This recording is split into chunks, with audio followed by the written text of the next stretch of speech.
Amigas, amigos de Mis Ojos en el Mundo, bienvenidos a este episodio número 2 de la tercera temporada de Mis Ojos en el Mundo. Muchas gracias por acompañarme. Mi nombre es Arlene Ramírez Uresti, soy internacionalista, académica y empresaria. Y en este episodio número 2 vamos a hablar de la reunión COP27, que es esta cumbre de Naciones Unidas para el cambio climático. Desde 2015, cuando se firmaron los acuerdos de París, el mundo entró en una fase de preparación para poder disminuir los gases de efecto invernadero y poder frenar el cambio climático y el calentamiento global. Aunque muchos líderes mundiales se comprometieron en aquel momento a tomar acción a favor de esta gran iniciativa, pues al día de hoy, en 2022, y justo empezando la COP27 que se celebra en Egipto, el mundo sigue ante la latente amenaza de que incremente en 1.5 la temperatura global. ¿Qué impacto tiene esto para todas y todos nosotros? Pues definitivamente es una gran tragedia y una gran emergencia que además significaría pues prácticamente la extinción de la vida como la conocemos hasta este momento. No es exageración, imagínense un mundo en el que no solamente haya 1.5 más grados en la temperatura, sino un mundo en el que los fenómenos naturales pues ya estén completamente fuera de control y en una proporción, ¿no?, incluso de impacto humanitario. Miles de desplazados de un lugar a otro, cosechas, ganados totalmente destruidos, ¿no? Y sobre todo grandes migraciones por falta de alimento, por falta de infraestructura, pero lo más importante, por falta de estrategias para la adaptación a nuevos entornos climáticos. En la COP26, que se llevó a cabo en Glasgow el año pasado, se hicieron compromisos importantes y México, por ejemplo, fue uno de los países que firmó esos compromisos, ¿no? Y se comprometió a reducir en 30% la emisión de metano y controlar las emisiones, ponerlas por abajo del nivel que se tenían en 2020. La plataforma rumbo a esta COP27 en Egipto, por parte de México, no presenta ningún dato de avance que se haya presentado. Así como el caso de México, hay muchos otros, no solamente por la falta de políticas públicas, sino porque todo esto requiere muchísimo presupuesto. Cambiar de las energías fósiles a energías limpias requiere muchísima inversión y hemos visto con gran preocupación que el gobierno de México sigue invirtiendo en energías fósiles, ¿no?, como por ejemplo a través de la inversión monumental que se está haciendo en la refinería de Dos Bocas, en lugar de dirigir ese gasto hacia energías renovables. El problema no es solamente en México y el problema es que se tiene que hacer un binomio fuerte entre los gobiernos para crear políticas públicas redituables y sustentables, pero también, ¿no?, porque se tiene que involucrar a la población y se tiene que involucrar a la iniciativa privada. Es un trabajo de conjunto. Si yo les digo, amigas y amigos, que al mundo le quedan 8 años para poder ya no revertir, porque eso ya es imposible, pero sí frenar el avance en la temperatura global, pues 8 años se nos van volando. Y si pensamos en que esta alerta y esta llamada a la acción inició en el 2015 y que vamos ya desfasadísimos de las metas que se plantearon en aquel momento, pues podemos comprender que muchos países, incluyendo grandes productores como China o India, no están presentes en Egipto en este momento en la reunión de cambio climático. Y eso nos habla no solamente de la empatía y la solidaridad que hay entre la comunidad internacional, sino la relevancia, la prioridad que cada uno de los gobiernos pone a este tema. El tema del cambio climático no es una fantasía, lo hemos visto hace algunas semanas, vimos grandes tragedias en Pakistán, lo mismo lo vimos en Florida, ¿no? Con fenómenos meteorológicos totalmente fuera de proporción, para lo cual además la población no solamente no está lista, porque el problema no solamente es ese, el problema es la infraestructura de adaptabilidad que se requiere para poder subsistir y facilitar la supervivencia y la resiliencia de las ciudades. En este sentido, el desarrollo urbano, la planeación de las ciudades, pero también las prioridades presupuestales tienen que modificarse y tienen que moverse hacia esquemas mucho más desarrollados, ¿no? de eficiencia energética, en las cuales, por ejemplo, las ciudades tengan movilidad eléctrica.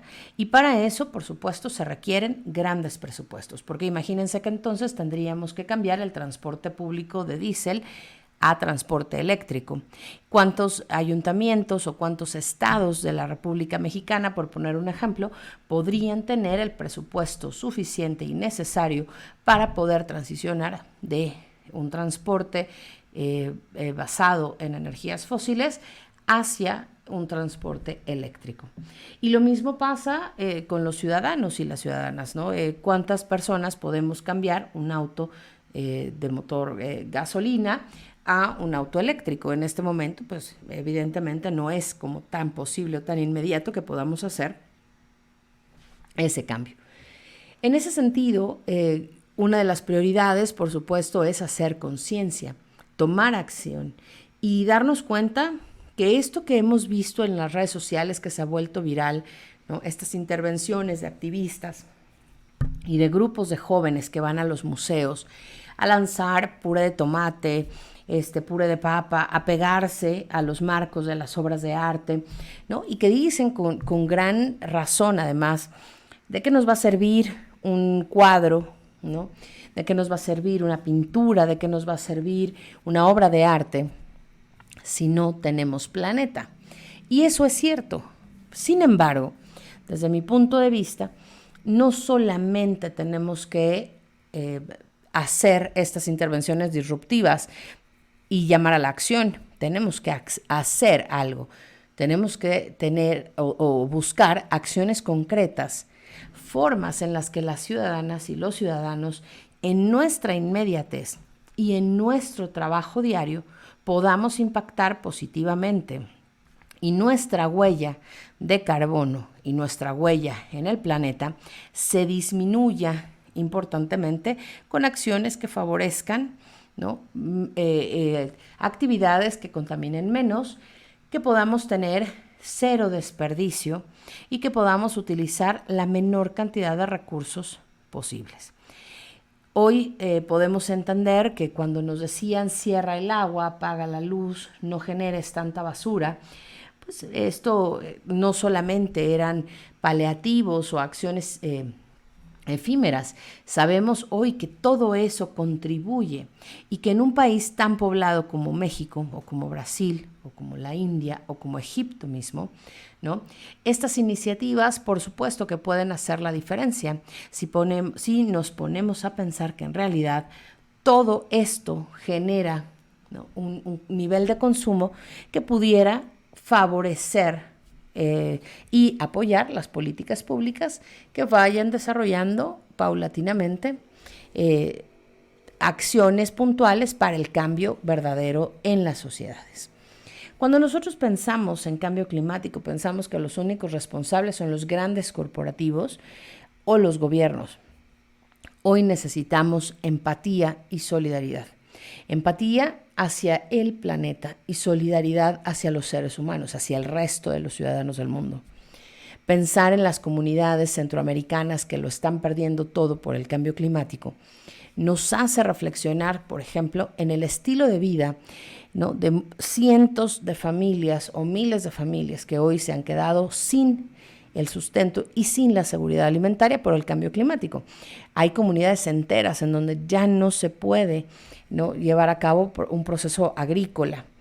Y hay algunas otras que han tenido que modificar el cultivo originario que estaban desarrollando, porque el suelo ya no da para ese cultivo. Hay muchas comunidades alrededor del mundo en donde la gente no tiene que comer. La escasez alimentaria y la pérdida de seguridad alimentaria son una realidad. Y no solamente es el tema, ¿no?, de la guerra, el problema en la cadena de suministros y la pandemia lo que ha generado todo esto. La realidad es que todo esto se ha generado justamente por una falta en la planeación de políticas públicas y la falta de programas que realmente atiendan estos temas prioritarios para la agenda internacional, sino que además también son responsabilidad de nosotros como ciudadanas y ciudadanas del mundo en el siglo XXI. Hemos sobreexplotado al planeta.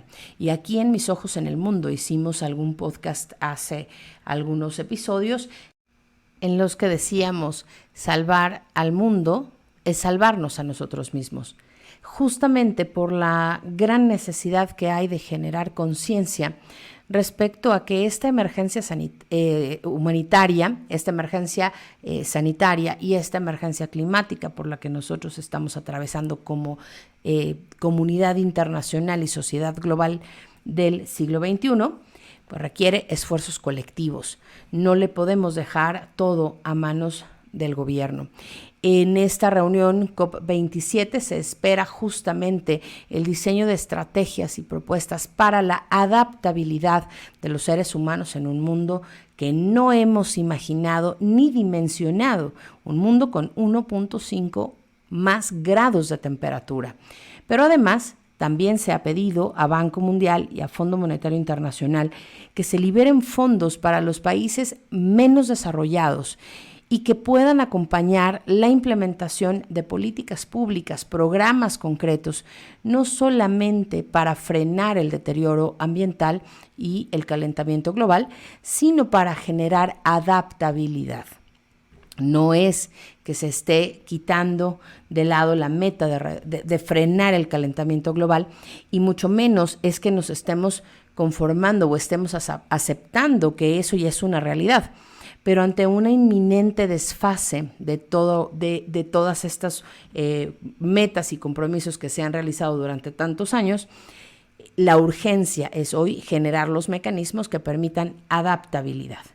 Cuando nosotros pensamos en todo esto, tenemos que pensar en la capacidad que tiene el mundo para hoy desarrollar nuevos esquemas de adaptabilidad, insisto, pero también de resiliencia social y ciudadana.